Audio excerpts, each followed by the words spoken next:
Horror files India में आपका स्वागत है। आज की ये कहानी किसी फिल्म की कहानी नहीं है और ना ही ये कोई मनगढ़ंत किस्सा है। ये कहानी है एक ऐसी आवाज की जिसे सुनने के बाद लोगों ने रात में दरवाजा खोलना बंद कर दिया। आज की कहानी अगर आपने रात के समय सुन रहे हैं तो एक काम कीजिए, अपने कमरे का दरवाजा बस एक बार देख लीजिए, बंद है या नहीं, बस ये पक्का कर लीजिए। ये कहानी उत्तर भारत के एक छोटे से शहर की है। नाम जरूरी नहीं है क्योंकि ऐसी जगहें हर शहर में होती हैं। शहर के एक कोने में एक सरकारी कॉलोनी थी। दिन में सब कुछ सामान्य, लोग, आवाजें, भीड़। लेकिन रात के समय उसी कॉलोनी के कुछ घर ऐसे थे जहां सन्नाटा कुछ ज्यादा ही गहरा हो जाता था। कॉलोनी के आखिरी छोर पर एक घर था। वहां रहने वाला लड़का करीब 25 साल का था, नौकरी करता था, दिन भर बाहर रहता था। डर जैसी चीज उसकी जिंदगी में कभी रही ही नहीं। उसका मानना था जो दिखता है वही सच होता है, बाकी सब लोगों का वहम है। उस रात वो अपने कमरे में बिस्तर पर लेटा हुआ था, मोबाइल देख रहा था। बस ऐसे ही घड़ी में समय था रात के 2:43। पूरा घर शांत था, इतना शांत कि उसे अपनी सांसों की आवाज थोड़ी ज्यादा तेज लग रही थी। और तभी उसने एक आवाज सुनी, बहुत हल्की। पहले तो उसे लगा शायद बाहर से आई होगी, लेकिन फिर आवाज दोबारा आई, इस बार ज्यादा सॉफ्ट। अमन, वो चौंका क्योंकि ये आवाज दरवाजे के बाहर से नहीं आई थी, ये आवाज उसके बिल्कुल पीछे से आई थी। अगर आप इस जगह पर कहानी सुन रहे हैं तो एक पल के लिए रुक कर सोचिए। अगर आपके कमरे में सब कुछ शांत हो और कोई आवाज आपके पीछे से आए तो आप क्या करेंगे? अमन ने धीरे से पीछे मुड़कर देखा। कमरा खाली था, कोई नहीं था।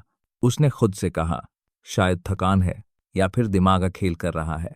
लेकिन उसी पल आवाज फिर आई, अब बहुत पास से, दरवाजा खोल। अब उसका दिल तेज धड़कने लगा क्योंकि ये आवाज बिल्कुल उसके पापा जैसी थी। उसके पापा उस समय घर पर नहीं थे, 2 दिन पहले दूसरे शहर गए थे और कुछ घंटे पहले अमन ने खुद उनसे बात की थी। वो बिस्तर से उठा, धीरे धीरे दरवाजे की तरफ बढ़ा।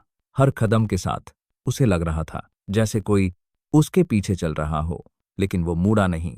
उसने दरवाजे की छोटी सी झिरी से बाहर देखा। बाहर कोई खड़ा था, सिर झुका हुआ, चेहरा दिखाई नहीं दे रहा था। लेकिन एक बात तुरंत समझ आ गई, उस आदमी के पैर जमीन को छू ही नहीं रहे थे। उसी समय उसके मोबाइल पर एक मैसेज आया, पापा ट्रेन लेट है, सुबह पहुंचूंगा। अब सब साफ हो चुका था। जो आवाज पीछे से आई थी वो उसे दरवाजे तक लाने के लिए थी। और तभी उसके बिल्कुल पीछे वो आवाज फिर सुनाई दी। अब वो आवाज पहले जैसी नहीं थी। अब उसमें कोई अपनापन नहीं था।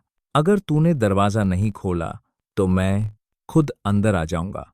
क्योंकि इसके बाद जो हुआ वो सिर्फ अमन के साथ नहीं हुआ। अगर आप यहां तक कहानी सुन चुके हैं तो अब एक बात समझ लीजिए, जो कुछ भी होने वाला है वो सिर्फ एक लड़के के साथ नहीं हुआ। और अगर आप अभी भी इसे सिर्फ एक कहानी समझ रहे हैं तो बेहतर होगा कि आखिर तक सुने। अमन दरवाजे के पास जड़ होकर खड़ा था। पीछे से आई आवाज अब भी उसके कानों में गूंज रही थी, लेकिन उसने मुड़कर नहीं देखा क्योंकि अब वो जान चुका था जो भी उसके पीछे है वो देखे जाने के लिए नहीं, दरवाजा खुलवाने के लिए आया है। पड़ोस के घर से आई चीख के बाद पूरी कॉलोनी में सन्नाटा फैल चुका था। न किसी के कदमों की आवाज, ना किसी खिड़की के खुलने की।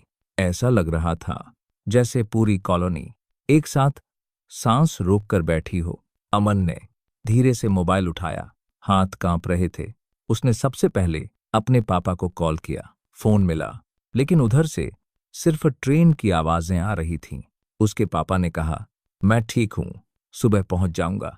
फोन रखते ही अमन ने महसूस किया अब आवाज दरवाजे के बाहर नहीं थी, अब वो आवाज घर के अंदर थी, बहुत पास, धीरे से, बहुत धीरे से उसे अपने पीछे किसी के चलने की आवाज सुनाई दी, जैसे कोई नंगे पांव फर्श पर चल रहा हो। अमन की सांसें तेज हो गईं। उसने फिर भी पीछे मुड़कर नहीं देखा, क्योंकि दादी की एक और बात उसे याद आ गई थी। दादी कहा करती थी, अगर वो घर के अंदर आ जाए तो मुड़कर मत देखना, क्योंकि जिस दिन तुमने उसे देख लिया उस दिन वो तुम्हें देख लेगा। अमन धीरे धीरे पीछे की तरफ हटने लगा। उसका कमरा अब उसे पहले से छोटा लग रहा था, जैसे दीवारें करीब आ रही हों। और तभी पीछे से एक ठंडी सांस उसकी गर्दन को छूती हुई गुजरी। अब शक की कोई जगह नहीं बची थी। उसी समय बाहर शोर हुआ। पड़ोस के घर में लोग इकट्ठा हो गए थे। कोई चिल्ला रहा था, कोई रो रहा था। अमन ने खिड़की से झांक कर देखा। पड़ोस के घर का दरवाजा खुला हुआ था। अंदर एक आदमी जमीन पर पड़ा था, चेहरा नीला, आंखें खुली हुई। डॉक्टरों ने बाद में कहा, दिल का दौरा। लेकिन जो लोग वहां थे वो जानते थे, उस आदमी के चेहरे पर डर जमे हुए था, जैसे उसने मरने से पहले कुछ ऐसा देख लिया हो जो नहीं देखना चाहिए था। उसी रात अमन ने अपने घर से बाहर कदम नहीं रखा। सुबह तक वो वहीं बैठा रहा। लाइट जलती रही, दरवाजा बंद रहा और आवाज फिर कभी नहीं आई। लेकिन कहानी यहीं खत्म नहीं होती। कुछ दिनों बाद अमन ने कॉलोनी छोड़ दी, घर बदल लिया, नंबर बदल लिया, लेकिन एक आदत उसके साथ हमेशा के लिए रह गई। अब भी अगर रात को कोई आवाज आती है, चाहे वो कितनी भी जानी पहचानी क्यों ना हो, अमन कभी दरवाजा नहीं खोलता। और यही वजह है कि आज भी उस कॉलोनी में एक बात कही जाती है, अगर रात को कोई तुम्हारा नाम लेकर बुलाए और आवाज अपने जैसी लगे तो समझ लेना वो बाहर नहीं खड़ा, वो अंदर आने की इजाजत मांग रहा है। तो ये थी आज की कहानी। अगर ये कहानी आपको कहीं ना कहीं असहज कर गई हो तो इसका मतलब है आपने ध्यान से सुना। ऐसी ही डरावनी, सच्ची और अनसुनी कहानियों के लिए सुनते रहिए हॉरर फाइल्स इंडिया। हम फिर मिलेंगे बहुत जल्द।